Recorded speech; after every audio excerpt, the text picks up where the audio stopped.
So here we have come with my another episode on light. So I have discussed about the reflection of light, refraction of light, total internal reflection, the critical angle. Okay, and so that I have discussed in my previous episode. So if you missed my episode, so subscribe the channel Physics Scholar. So today we will learn about the prism. So what is prism and what is angle of deviation? Okay, how we can calculate the angle of deviation? So that these topics we will discuss. And for your information, very shortly I will come with the biology topic also. Okay, with the biology topic and mathematics will be there, and we will also launch the program for WBCS West Bengal as well as the UPSC examination. Okay, so keep watching my channel. So those who are appearing for the examination, okay, after graduation for WBCS and UPSC, you can also follow my channel, and it is absolutely free of cost. Okay, so I think it will help you. So now we will start prism. So first I want to clear the idea about the prism. Okay, what is prism actually? Prism is the refractive medium. Okay, prism is the refractive medium. Okay, so which is surrounded. Okay, prism is which is surrounded by the surfaces, by the two plane surfaces, which is surrounded by the two plane surfaces. Okay. So prism is a refractive medium which is surrounded by the two plane surfaces actually. Okay. So when a white ray of light will pass through the prism and it will be coming out from the other surface of the prism, then what? It will be split into 7 different colors. Okay. So when a white ray of light will refract to the prism and come out from the other surface of the prism, it will what? Refract. It will be split into 7 different colors. Okay. So prism is a medium, optical medium, through which there will be the refraction of light, and if the light ray is white, then it will split into 7 different colors. So this actually media is known as prism. So now we will start. So there is the things which basically it is said that, okay, suppose this is the prism is, suppose this is made of glass, a prism. So this is the cross sectional area of the prism. Okay. So suppose a ray of light incident on a surface. Okay. So what will happen? It is air medium, and it is what? It is glass medium. So what? So suppose this is the perpendicular drawn at the point of incident. So what will happen? The refracted ray will move what? Towards the perpendicular. Okay, drawn. Okay, as it is from rarer to denser medium. Now we are drawing another perpendicular at this point. So what will happen? Now it is from denser glass medium to air medium. So it will move away from the perpendicular. Okay, so it will move away from the perpendicular. So what we are here observing? This is the incident ray and this is the emergent ray. So what we are observing, this is the prism. So this is the, basically this is triangular in shape. This is the base of the prism. So always remember one thing. When the surrounding medium is a what? Air. Air is the surrounding medium. So it is rarer medium. Okay. So when the surrounding medium is rarer, but the medium of prism is denser with respect to other medium, then the refractive ray will or emergent ray will bend towards the base of the prism. Okay, so it will bend towards the base of the prism. But if the surrounding medium is denser comparative to the prism, or if we compare with the prism, then this ray will move what? Upside of the base of the prism. Okay, so this is the golden rule. Many of you know that only these things, that when the emergent ray is coming out from the other surface of the prism, the emergent ray will move towards the base of the prism. But it is applicable if and only if the surrounding medium is rarer which compared to the medium of the prism. But if it is the opposite scenario, that means the surrounding medium is more dense than the medium of the prism, then what will happen? the emergent ray will move what? In upward direction. Okay, from the base of the prism. So I think it is understandable for you. Okay, so which direction the emergent ray will move? Okay, if the surrounding medium is rarer and the medium of the prism is denser, and if the surrounding medium is denser but medium of the prism is rarer, then it will not bend towards the base. It will move in the opposite direction, means upward direction. Okay, clear? I think it is clear now. Now, the next thing. What is angle of deviation? What is angle of deviation?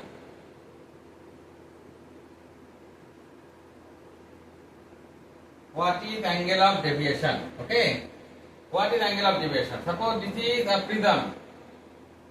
This is a prism. A, B, C is a prism. Now this is a ray of light incident on the prism, and we are drawing a perpendicular, and it is air medium and it is glass medium. Okay. So suppose it is what, it will move towards the perpendicular, and suppose this is another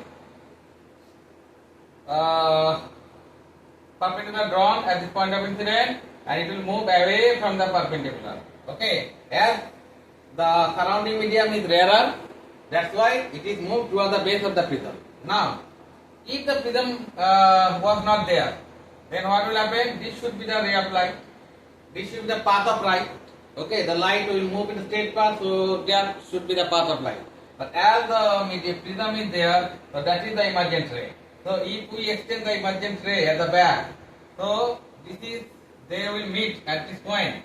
They will meet at this point. So this point is known as, this angle is known as angle of deviation. Okay. So what is angle of deviation? The angle of deviation means the angle between the incident ray and emergent ray. If we extend it at the back, so they will meet at a particular point. So this angle is known as angle of deviation. How much angle the light is deviating when it is coming out from the prism. So that is known as actually angle of deviation. So the angle between the incident ray and the emergent ray. Okay, but they will not meet. If we extend that, then they will meet at a point, and one angle will be created over here, and that angle is known as angle of deviation. So the angle between if a ray of light incidents on the prism, then the angle of the path of the incident and the path of the emergent ray we are finding is known as angle of deviation. So I think it is understandable for you what is angle of deviation. Clear? So moving out next.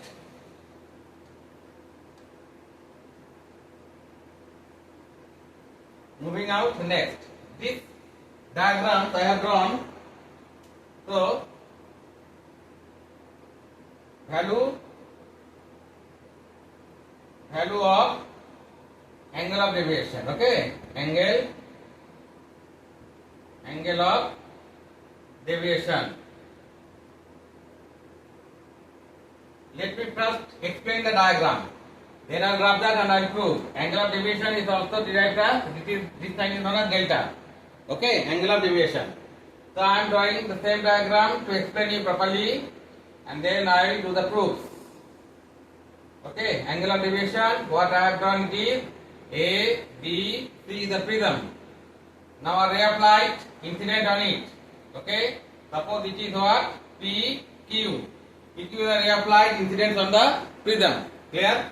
Now we have drawn a perpendicular at the point of incidence. Okay. So this should be the straight path of light. If the prism was not there, then that will be the path of light. But due to the prism, what will happen? It is a glass medium, so it will move towards the perpendicular drawn. It will not move away. It will move towards the perpendicular drawn. And this is another what? Perpendicular drawn at this point of incidence. So now it is moving away from the perpendicular. So it is known as R, and it is known as S. So this is what? Angle of incidence I1. This will be angle of refraction R1. This will be again angle of incident R2 for this surface, and this is angle of refraction for this surface. It will be I2.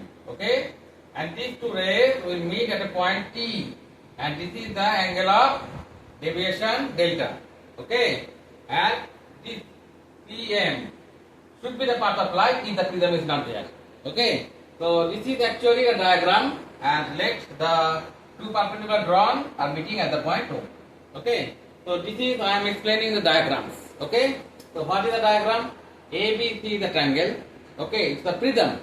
So PQ is the ray of incidence on this surface AB of the prism, and it will be refracted to this part QR.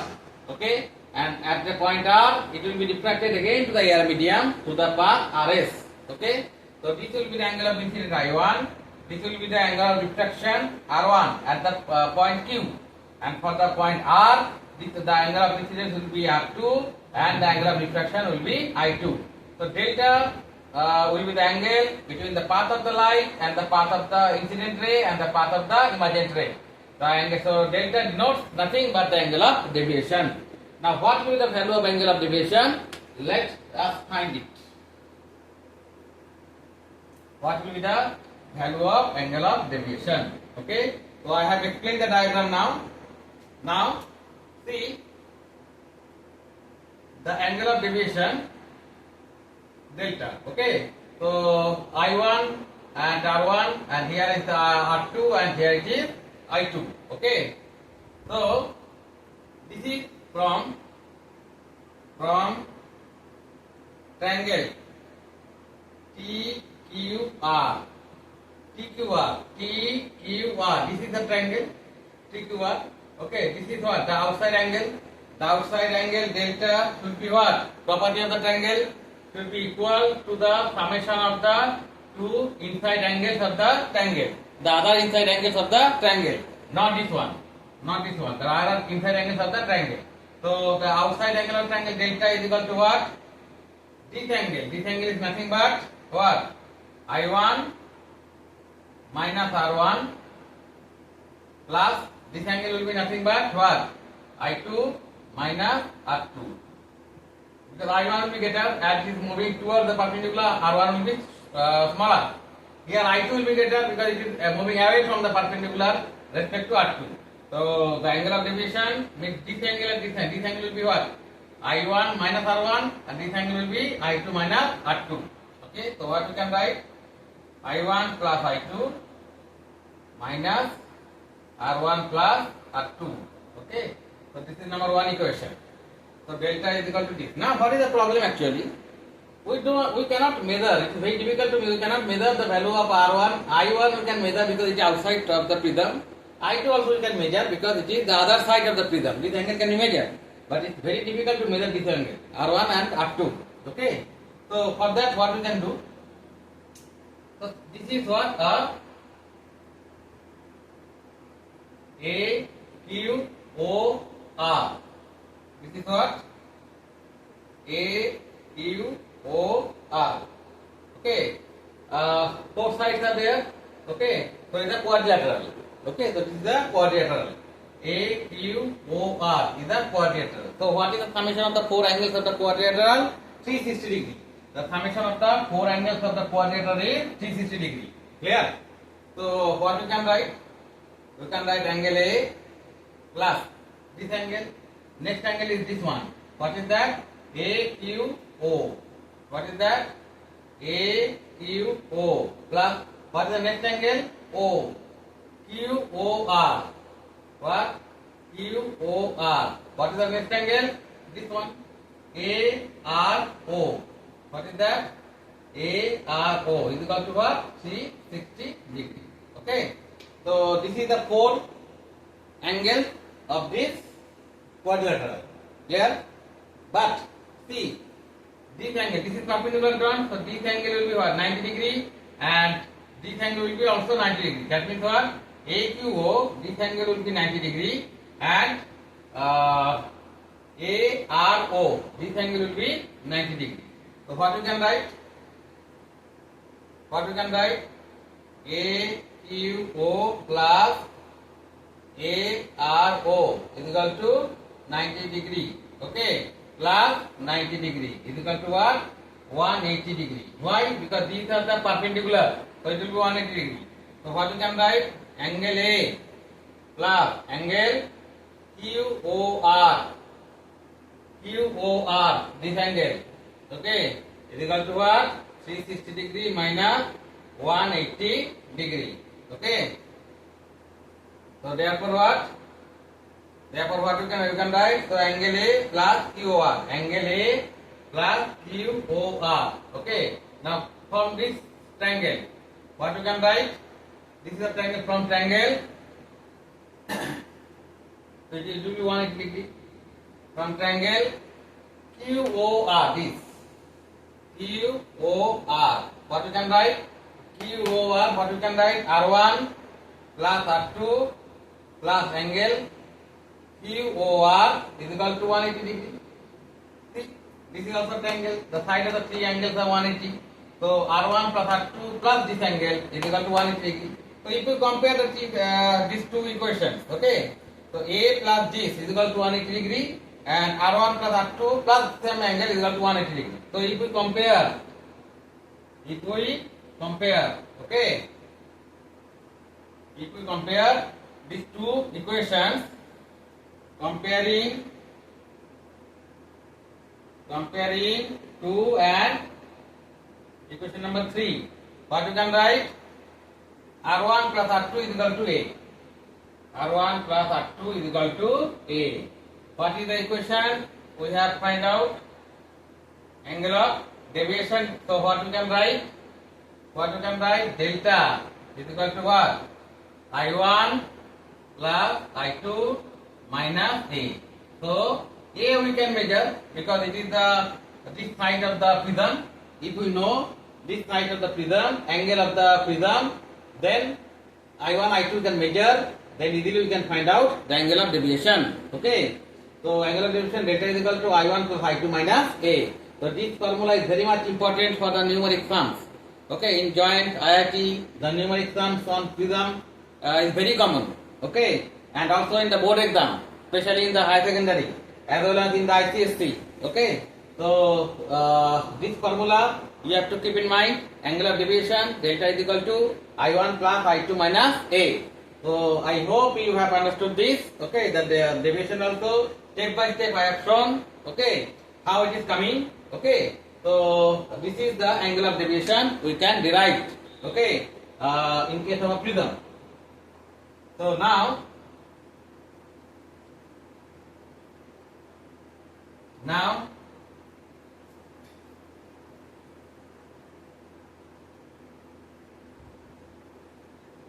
the angle of deviation especially depends on the angle of incidence. Okay, angle of deviation delta actually depends on angle of incidence I1. Okay, so for minimum angle of deviation. Okay, for minimum angle of deviation, what we can show? We can show I1 is equal to I2. Okay, if this angle and this angle will be equal, then the minimum angle of deviation we can found. This proof is also there. Okay, I will show it later on. Okay, so this already remember, if the angle of incidence at this surface equal to angle of refraction in this surface. Okay, this angle of refracted ray, angle of refraction are equal, and also R1 is equal to R2. Okay, then we can get the minimum angle of deviation. Okay, so minimum angle of deviation we can derive this delta m. M is for minimum angle of deviation. Is equal to what is the formula? What was the formula? I1 plus I2 minus A. That was the formula, and A means what? R1 plus R2. That was the formula. I have shown it here. So what we can write? I1 plus, in case of I2 we can write what? Again I1, because both are same, minus A. So 2I1 minus A. Okay. So what is the value of I1? So 2I1 is equal to delta M plus A. Therefore I1 is equal to delta M plus A divided by 2. Okay. What we can again write? A is equal to R1 plus R1. Okay. So 2R1. So what we can write? R1 is equal to A by 2. R1 is equal to A by 2. Now let the refractive index of the materials of the prism with respect to air is mu. Let the refractive index of the material of the prism with respect to air is mu. So mu is equal to what we can write? Sin I1 divided by sin R1. If you miss this episode, how it is coming? You can see my previous episodes. Okay, it is Snell's law actually. Okay, the second law of refraction. So what is the value of I1? Sin I1 value delta M plus A divided by 2 whole divided by sin R2. Sin R2. R2 means here is R1. Okay. What is the value? A by 2. Sin A by 2. Okay. So this is also very important formula. Okay. So that is what the refractive index of the prism, materials of the prism with respect to air, with the relation between this refractive index with the minimum angle of deviation. Minimum angle of deviation is delta M. It is the angle of the prism, okay, and it is also the angle of the prism. So what is the formula? Mu is equal to sin of delta M plus A whole divided by 2 divided by sin of A by 2. Clear? So students, so this video is up to this. Hope you will understand this. The concept is clear. So continue watching this. Many interesting topics. With interesting topics I will come and you will learn. And very shortly I will upload the videos on biology as well as on the competitive exam for the competitive exams of WBCS and UPSC. Okay, and it is absolutely free. My intention is to help you out so that the concept should be clear to you, so you can do something good in your future. Okay, so best of luck. Okay, thank you.